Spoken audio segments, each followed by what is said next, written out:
E aí, pessoal, bem-vindos a mais uma explicação por aqui. Hoje a gente vai olhar para um negócio impressionante, como um grupo de pessoas traumatizadas, basicamente nômades, vivendo no final da Idade do Bronze, conseguiu passar de meros refugiados para uma sociedade totalmente unificada. E o mais incrível, tudo isso aconteceu por causa de um projeto de construção. O capítulo 35 do livro de Êxodo marca esse momento que é uma virada de chave gigantesca. Não é só sobre levantar uma tenda ou um prédio físico, tá? É literalmente sobre a fundação de uma nova mentalidade. Pare e pensa um pouco na complexidade dessa situação. Como é que uma população inteira, que passou gerações debaixo do chicote de um império, condicionada a obedecer só na base da força bruta, como é que essas pessoas constroem um monumento nacional gigante no meio do deserto, sem usar aquelas mesmas táticas de trabalho escravo? O desafio deles era justamente não repetir o ciclo de desumanização que tinham acabado de deixar para trás. Então a forma como eles organizam essa construção é, no fim das contas, a grande lição. É um verdadeiro projeto sociológico para a liberdade. Agora, olhando para o texto em si, tem uma coisa muito curiosa sobre a estrutura literária. O texto basicamente repete, quase palavra por palavra, instruções que já tinham sido dadas alguns capítulos antes. Pode parecer muita redundância, né? Mas no contexto do Antigo Oriente Próximo, repetir tudo, mudando os verbos do tempo futuro para o tempo passado, era uma técnica super intencional. Era um dispositivo de memorização.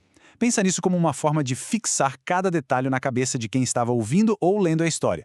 A execução precisava ser o espelho exato da instrução. Entrando na primeira parte da nossa análise, tempo sagrado acima do espaço, e como o Shabat funcionou como uma verdadeira lei trabalhista. A primeiríssima regra que o texto coloca, antes mesmo de alguém pegar numa ferramenta ou num pedaço de madeira, mostra um contraste absurdo com o resto do mundo na época. Se a gente pensar no modelo imperial do Antigo Oriente Próximo, tipo aquelas pirâmides gigantescas do Egito ou os enormes zigurates na Mesopotâmia, aquilo era construído com base em pura exploração implacável. O trabalho não parava nunca e a vida humana era super barata. Mas a regra israelita faz o exato oposto. O descanso é colocado no topo das prioridades. O descanso sagrado é superior até mesmo ao projeto de construção mais importante de todos. Antes de pedir ouro ou madeira, a ordem é muito clara. As pessoas precisam descansar um dia por semana. É isso que a gente chama de prioridade ontológica. Basicamente, nem mesmo o trabalho para o divino justifica explorar um trabalhador. E tem um detalhe fascinante, que é a proibição específica de acender fogo no sábado. Sabe por quê? Naquela época, acender fogo não era só para se aquecer ou fazer um chá. Era o passo número 1 para qualquer processo industrial. Sem fogo, você tem um cessar-fogo literal e total na metalurgia pesada, nas fundições de metal e até na culinária mais complexa. Foi um mecanismo super prático e brilhante para proteger os trabalhadores da própria autoexploração. Seguindo em frente para o nosso segundo ponto, uma antiga economia de financiamento coletivo. Se a gente olhar para a economia desse acampamento, surge um problema óbvio. Como conseguir todos esses materiais sem cobrar impostos à força? A solução foi genial. Enquanto os monumentos da Babilônia eram levantados à base de tributos forçados e trabalho escravo, aquele sistema conhecido como corveia, o tabernáculo usou uma lógica totalmente diferente. Era um sistema baseado na terumá, que significa uma oferta 100% voluntária e dada de coração. Na prática, a Casa do Divino estava sendo bancada por uma das primeiras campanhas de financiamento coletivo da história humana. A participação de verdade tomou o lugar da obrigação imposta pelo Estado. E a lista dos materiais doados mostra uma capacidade de adaptação impressionante. A gente está falando de um povo em movimento, refugiados no deserto, certo? Mas olha o que eles tinham para contribuir. Bens pastoris do dia a dia, como pelos de cabra e madeira, misturados com coisas valiosíssimas, tipo pedras de ônix e especiarias de luxo. Isso prova que, mesmo no meio do nada, eles ainda tinham acesso a rotas comerciais riquíssimas ou conseguiram carregar consigo uma riqueza móvel super diversificada. Vamos para a terceira parte. As mulheres atuando como verdadeiras especialistas técnicas. Quando a gente analisa quem estava fazendo o trabalho mais minucioso, surge um cenário de agência social muito à frente do seu tempo. O texto bate muito na tecla das pessoas sábias de coração e faz questão de elevar o status das mulheres nessa história. Elas não são vistas só como figurantes ali no fundo do cenário, não. Elas são identificadas como coautoras essenciais dessa identidade nacional e religiosa que estava nascendo. O trabalho especializado delas foi simplesmente indispensável para que a comunidade inteira tivesse sucesso. Para ter noção do quão especializado era esse trabalho, é só pensar nos tecidos. Fiar pelos de cabra era super importante para fazer a espinha dorsal das tendas e aguentar o clima severo, claro. Mas produzir o linho fino era um outro patamar completamente diferente. Mexer com linho fino exigia uma técnica egípcia super avançada e habilidades motoras altamente treinadas. E foram as mulheres que guardaram e executaram esse conhecimento técnico. Elas que trouxeram aquele toque de alta costura e refinamento palaciano direto para o meio da poeira do deserto.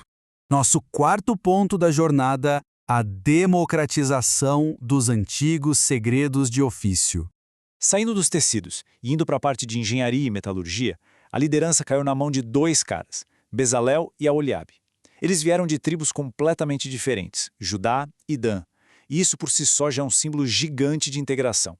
A missão deles não era só martelar e esculpir, era pegar conceitos puramente espirituais e visões abstratas e transformar isso tudo em especificações de engenharia super rigorosas.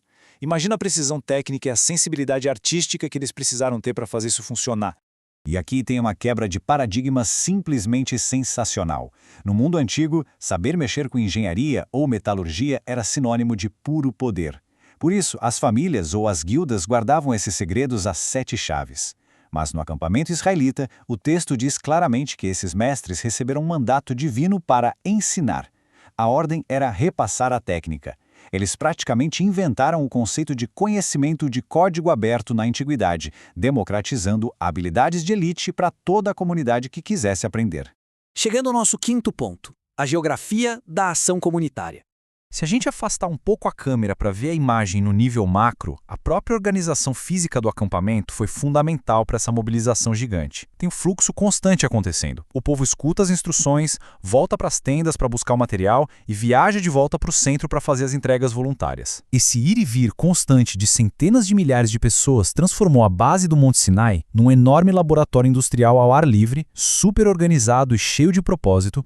E não dá para ignorar a carga emocional absurda desse movimento todo. Esse pessoal tinha acabado de passar por um evento traumático e super caótico com aquele episódio do Bezerro de Ouro. O clima era de muita culpa e de divisão, então colocar a mão na massa nesse projeto serviu ativamente para curar esse trauma coletivo. Foi uma ação contínua, unificada e positiva. O deserto deixou de ser um lugar de exílio e passou a ser a fornalha onde a nova identidade deles estava literalmente sendo forjada.